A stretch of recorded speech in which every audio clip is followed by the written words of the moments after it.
Good day, Saints. I'm Lazarus. and today I'd like to cover a game series that I fell in love with ever since I played its release on the PlayStation Portable. But we're not talking about that specific Dissidia game, nor its sequel prequel. We're talking about... Yes, the infamous Dissidia game that has been reviewed up to oblivion, and some of the fandom are still debating that it's perfectly flawless regardless of its flaws. While I am also a fan of the Final Fantasy games, I just want to make it clear that I'll be approaching this subject in a very unbiased manner as best as I can. I'll be sharing my thoughts as to why this game flopped regardless of what I feel towards it. Okay?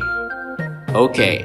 So I'd like to start off with its good sides. A few aspects have been improved upon, such as the graphics, the summoning mechanics, the characters' movesets, arguably. The character models look very polished and the voice acting was okay, but I do love that they kept all the original voice actors for their characters. Since this is a Final Fantasy game, expect the music to be good. Although some original tracks were better than the remixes, I still like them. And I also like the aesthetic look of the stages. They feel very close to its original form from its respective games. And lastly, they added a very detailed tutorial mode in case you're not familiar with the mechanics and if you can tolerate the annoying Moogle. Follow your foes with HP attacks, Kupo!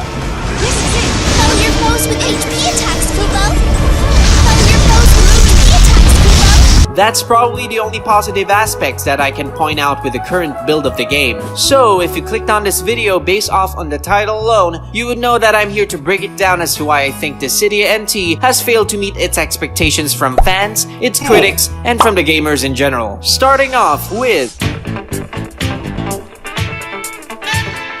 So let me provide you with some context before we head straight to the nitty-gritty details. So the game adapts its predecessor's mechanics being an arena fighting game, but that's where most of the similarities end, I'm afraid. Not that it's a bad thing or not, it's still up to you guys. Starting with the characters, currently at the time I'm making this video, there are a total of 34 characters to choose from, including the DLC characters. Before, the characters have specific gimmicks and are not categorized in any way, but now, they are actually split into groups, although they still have their gimmicks incorporated in this game mostly with their EX skills, which I won't explain in detail, but a quick explanation for it that it's a skill slash move slash ability that is unique for each character. So a quick rundown on the groups. We have the Vanguards, or in other words, tanks, who can receive more damage from opponents and deal more damage as well, but are incredibly slow. We have Assassins, who are incredibly fast in speed and attacks, but are unfortunately vulnerable to damage. We have Marksmen, who are pretty much weak in close quarters but excel very well in long distance attacks. And lastly, we have Specialists, characters who are either a hybrid of any of the above mentioned classes or cannot be defined by a specific class itself due to their unique nature. I'm special. So it works like a rock, paper, scissor mechanic, with Vanguards winning against Assassins, Assassins winning against Marksmen, and Marksmen winning against Vanguards, and Specialists winning against...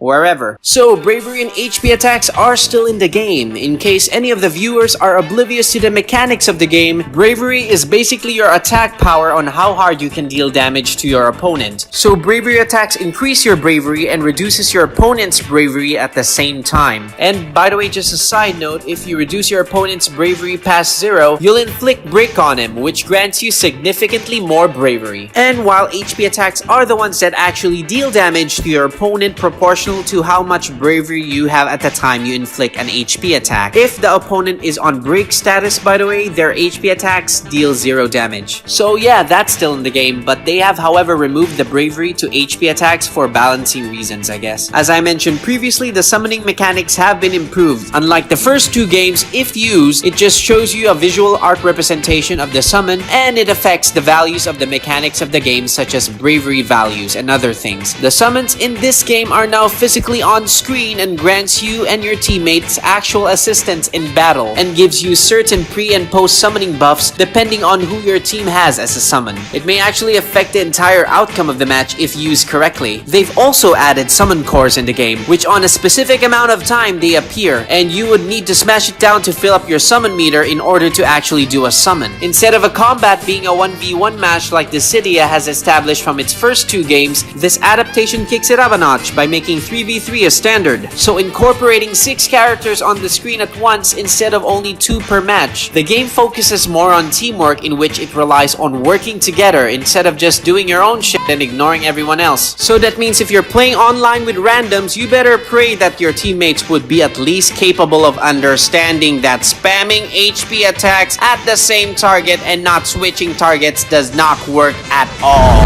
Oh yeah, since the game adapted on 3-on-3, once you inflict an HP attack on a desired target, they become invincible for a short period of time, letting the game encourage you to not only focus the entire match on a single target. Cloud. Okay, now that I've discussed the details of the game to give you some context and perspective, this is where I discuss the problems that arises from this game in terms of gameplay. Now, just a disclaimer, this is just my humble opinion. People who actually love the game have every right to love the game. And if you disagree with my points, feel free to express it on the comment section so that we can have a healthy debate on the matter. So with that out of the way, to start off, the moveset of each character is now uncustomizable. The PSP games gave you an option on different attacks and spells that you can customize to your liking based on your playstyle. It adds variety and options on a single character, but it seems like they removed this feature. Like for example, before you could customize Terra up to 6 bravery moves, 3 on the ground and 3 on mid-air. And Terra has like, I think, 8 moves in total, so that means you can incorporate 6 moves to your liking with whatever setup you want with her. And just in case you want to switch it up, you had an option on adding the unused moves on her playstyle on the next match. Now,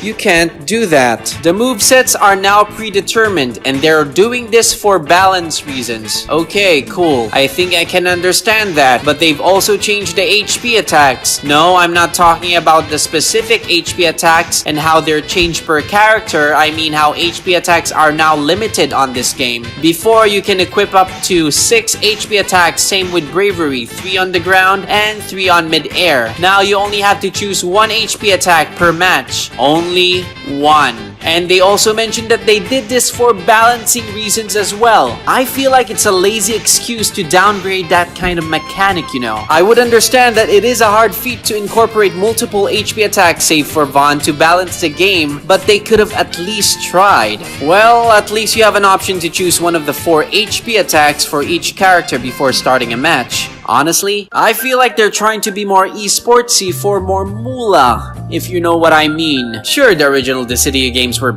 kinda broken, but it's actually more fun than this game. This game is trying to balance itself too much for the sake of less complications. I completely understand why the changes had to be made, but at least give us 2 HP attacks per character per match to add a bit of variety. But in another perspective, a single HP attack per match can actually make you be more resourceful on your actions and actually strategize working around with that concept. So it really depends on your point of view. Now for the team mechanic, personally for me, it is refreshing to have the gameplay on a 3-on-3 matchup that not most fighting games have adapted. When done on an arena type fighting game, it just feels clunky. To start off, you have a lot of things going on at once. It's hard to focus your eyes on a specific part of the screen. It actually gave me a headache after only playing 3 to 4 matches. You have the map for the position of your teammates and enemies. You have your bravery, your teammates' bravery, your opponent's bravery. You also have your max HP and your remaining HP, as well as your teammates' HP and their remaining HP, and also your opponent's HP and their remaining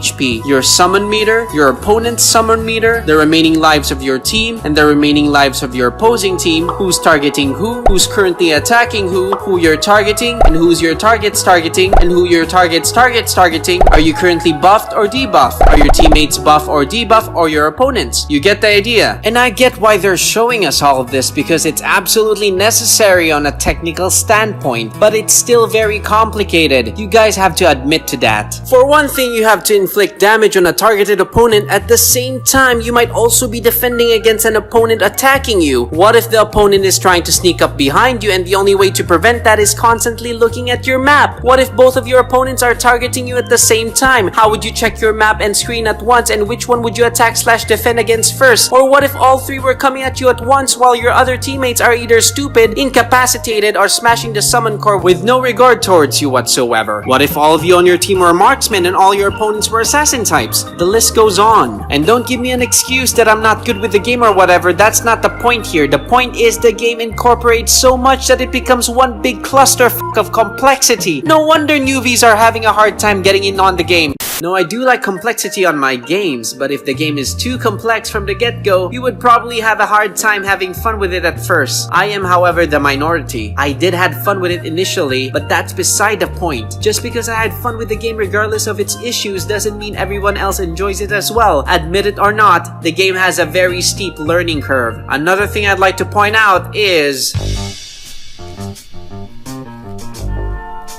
I put quote-unquote mode there because technically there is none. It's basically just a gallery mode that has scenes organized chronologically on the Dissidia NT timeline, and you need to collect these so-called memorias to unlock each scene on the mode by fighting on matches, either online or offline mode, and that's it. Yeah, there are a few battles in between where you only fight one match, and also these awesome summon battles where you actually fight the different summons from the game, but that's it. No world map, no RPG system like the previous games, no different chapters, not much character development, just a fucking gallery mode. I mean, the story itself is okay. I just wish they've incorporated more gameplay with it as well. Now, I'm not gonna spoil the story here to those who would like to check them out yourselves, but some parts of the dialogue do make me cringe throughout. Yuna? Locke? Thank you both so much. If you hadn't found me, I might have just lost all hope. Don't mention it. That's what friends are for. Sure, right. We know you do the same for us. Maybe because I really don't have any friends, but still cringy. Though some parts were amazingly entertaining, like the part with Shantoto and Ultimecia. You think to keep the gate from being prized open? You've both the garb of a jester and the wit of one. I could laugh at you for days before being done. Now be good boys and girls and lay your heads down to rest. Leave opening the gate to one who can do it with zest. You wish to swoop in and steal our thunder. I'm saying I've made it my mission to bring your failed plan to fruition. You're so full of yourself, you're bursting at the seams. It's no wonder everyone gives you a wide berth. Confusing yourself with others now, are we? I can't fathom how wretched your life must be. My condolences on the loss of your hearing. But such is old age. More like your mind is so infantile that even listening proves a trial. Is that so? Now I want those cavalier lips of yours kissing dirt. In due time you shall come to rue, biting off more than you can chew. Or you will rue misjudging me. But overall story is not bad, although Duodecim had better character development and story overall, but NT's story was okay.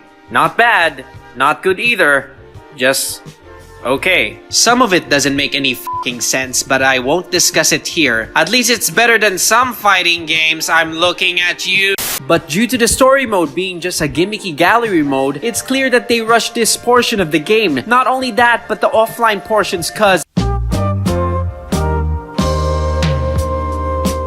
the game is so bare bones that literally the only thing you can do offline is watch the story mode, do a sparring match, or in other words, practice mode, or do gauntlet mode with either standard or core battles, which consists of only 6 battles, and after that, nothing else. Online is where most of the fun you might potentially have, because you're fighting actual players who are not stupid mostly, and may actually pose a challenge, and can potentially assist you more efficiently efficiently as a team member. The lack of variety of offline modes and proper story mode is heartbreaking, to be honest. Dissidia for me is about the celebration of everything Final Fantasy. Taking out the essentials in a Final Fantasy game like an offline RPG system, a proper story mode, compelling characters, and an easy combat system just feels like it missed the mark. This game had huge potential for success, but taking into account the game's current Metacritic score, its initial sales during release, and currently its lack of online players. No, really. I'm playing the game right now and I have been here for like 10 minutes, but I'm having no luck with getting teammates. Regardless of its shortcomings, I'm still hopeful for its success, cause if this game wouldn't be as successful as it was intended, I'm afraid Square might scrap the idea altogether with no more hopes for another Dissidia game. Hopefully it doesn't come to that, but luckily as of recent, last month which was March, the game was released as a free-to-play game allowing the newcomers to play a limited amount of characters on a weekly basis. And not only that, they're still updating the game constantly with upcoming DLC characters, stages, and reworks of already existing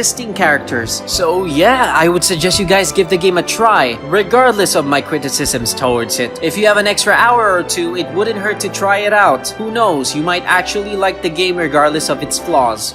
Like me. So gameplay is fun but complex, story is okay but incorporation of it in-game is almost non-existent, offline mode is just boring. Overall, I would rate the game a 6 out of 10. It would probably be a 7 or 8 if the story was more engaging. So yeah. If you're interested on me doing more videos like this, feel free to like the video so that I would know, or possibly subscribe if you want. Oh yeah, almost forgot. I also play Dissidia Opera Omnia. If you're familiar with the game, which is on mobile, add me up so we can help each other on really tough quests. But that's it for today.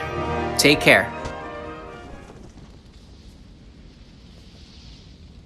That was beneath me.